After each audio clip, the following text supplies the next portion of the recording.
Hello, kiddos. I guess guy who bought number 20, where Dr. Moo pooed, was really excited after our last chapter.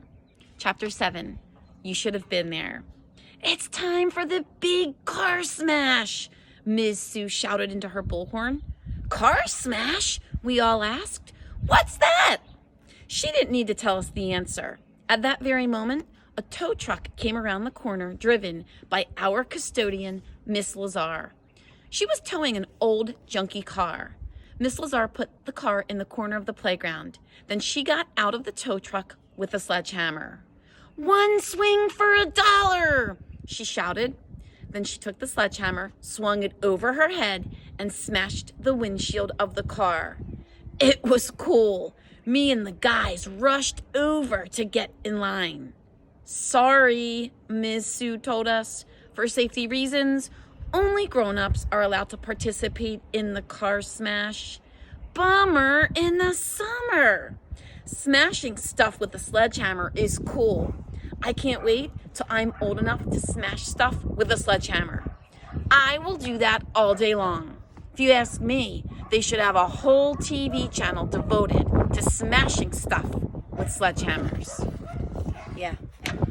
All my neighbors are out listening to our story, barking up a storm.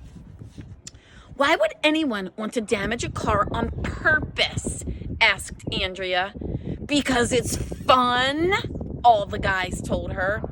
I don't approve of violence, she said. What do you have against violence? I asked. Andrea rolled her eyes at me. Just about all the dads and a few moms paid for a turn to hit the car with the sledgehammer. A few of them hit it over and over again. By the time they were finished, there was hardly anything left of the car. It was cool. It's time to play toilet seat toss, Ms.Sue shouted into her bullhorn. Toilet seat toss is a lot like horseshoes, except that you toss toilet seats. So it has the perfect name. Instead of metal stakes in the ground, there were toilet bowl plungers. It cost $1 to toss a toilet seat. And if you got it on a ringer, you would win a plastic bag with a goldfish in it.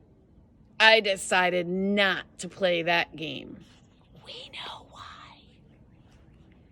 It's time for the beauty pageant, Ms.Sue shouted into her bullhorn. Everyone came rushing over to the stage. There was a curtain across the front so we could see the contestants' high-heeled shoes. Ms.Sue asked everyone to donate $1 to sponsor one of the contestants. Me and the gang pushed our way to the front so we could get a good view. I don't like beauty pageants, Andrea said. Beauty pageants disrespect women. I agree, said Emily, who always agrees with everything Andrea says. That's good, Ms.Sue announced, because there are no women in this beauty pageant. She pulled open the curtains. Guess who was standing there? Mr. Docker, Mr. Loring, Mr. Mackey, Mr. Louie, Mr. Granite, Dr. Brad, Mr. Tony, and Mr. Harrison. And they were all wearing bathing suits and high heels. Aren't they lovely? Asked Ms.Sue. The men paraded up and down the stage while the song Isn't She Lovely played.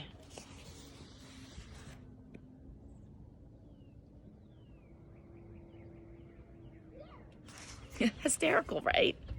Everybody was laughing their heads off. I thought I was gonna pee my pants.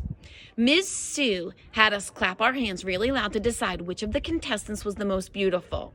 The loudest applause was for Mr. Tony, so he won. I think it was because he had the most hair on his back. Ms.Sue put a crown on his head. It was hilarious, and we got to see it live and in person. You should have been there. After that, we all went over to the soccer field again, where Ms.Sue had set up a giant catapult that shot pumpkins across the field. People paid $1 to shoot a pumpkin. Then we went into the gym and watched a game of donkey basketball. Yeah, with real donkeys. There was also a dunk tank, a dress your pet contest, a teacher tug of war, and a mud wrestling contest for parents, and a bug eating contest. I went to all of them and spent almost all my money that my parents had given me. I only had $1 left. The line on the giant thermometer kept getting higher and higher. We have now raised $4,000, Ms.Sue shouted into her bullhorn. Everybody went crazy. All right, our next read aloud chapter is called Getting Desperate. I wonder who's getting desperate. We'll find out tomorrow. Bye, guys. Miss you.